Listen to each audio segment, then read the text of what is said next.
Hi guys, welcome to Rural Comedies, Facts, and Trivia. Thank you for stopping by. Today's video is on 9 iconic shows that were canceled due to the rural purge. And we'll start with Pico Junction in 1970. Cancellation of Pico Junction can be seen as the first casualty or an omen, depending on how you look at it. Despite proving ratings during the series' 7th and final season, CBS axed a rural sitcom and replaced it with the Mary Tyler Moore Show. The next year, dozens of other shows would meet the same fate. Green Acres, 1971. The success of an edgy urban sitcoms like Mary Tyler Moore prompted CBS to massacre its primetime lineup in 71. Despite winning its time slot Tuesday nights that year, Green Acres bought the farm after its 6th season. There was no series finale. Instead, the last couple of episodes to air were backdoor pilots. Beverly Hillbillys, 1971. Perhaps this was the biggest casualty of the rural purge. At one point in time, the Beverly Hillbillys was a wildly successful sitcom. It was a top-rated show in the early 60s, averaging an astounding 57 million viewers each week. But all of that didn't matter to CBS in 71 when it canceled the sitcom after 9 seasons. Mayberry RFD, 1971. The rural purge even claimed the town of Mayberry.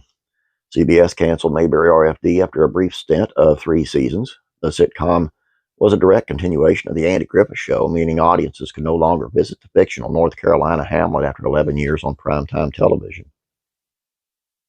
Lassie, 1971. You know it's bad when even Lassie isn't spared. After an incredible 17-season run, the show about the heroic dog was finally put to sleep, figuratively, to make room for other programming. Even though the show didn't break the top 30 during the end of its run, it still had a loyal fan base. Hogans Heroes, 1971. Now, I know what you're thinking. Hogans Heroes took place in the 1940s Germany. Why is it lumped together with the Beverly Hillbillys and Petticoat Junction? Answer is simple. CBS didn't find its brand of humor in line with hip urban sitcoms, so the series was unceremoniously canceled after 6 seasons. Hee-Haw, 1971. You know, that if shows like Hogan's Heroes were getting canceled, that Hee-Haw was on the top of the kill list. Unapologetically, rural-themed variety show only ran for 2 seasons on CBS before it entered syndication for 20 years. Not bad for a victim of the rural purge. Bonanza, 1973. It took a couple years after the initial purge, but soon enough, the country's most iconic westerns were fair game for the networks to cancel. NBC did away with Bonanza in 73, 14 years after its first debuted on primetime television.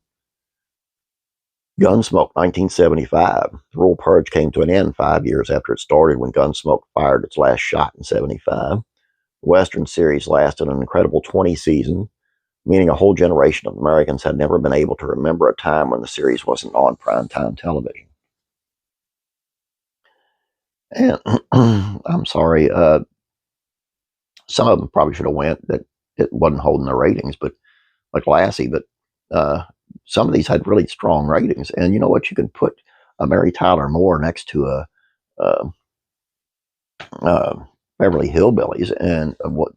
So, you know, run one right after the other. Big deal. You know, people like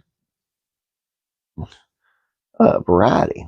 You know what I'm saying? And it just seems to me Hollywood's looking at, well, you know, these ignorant rural people. They get rid of that. You know, it drove me crazy. Anyway, all I got for you guys. I hope you enjoyed this. Please don't forget to subscribe if you have not yet. Please like this video. Appreciate it. You guys have a great day. God bless you, and I'm praying for you.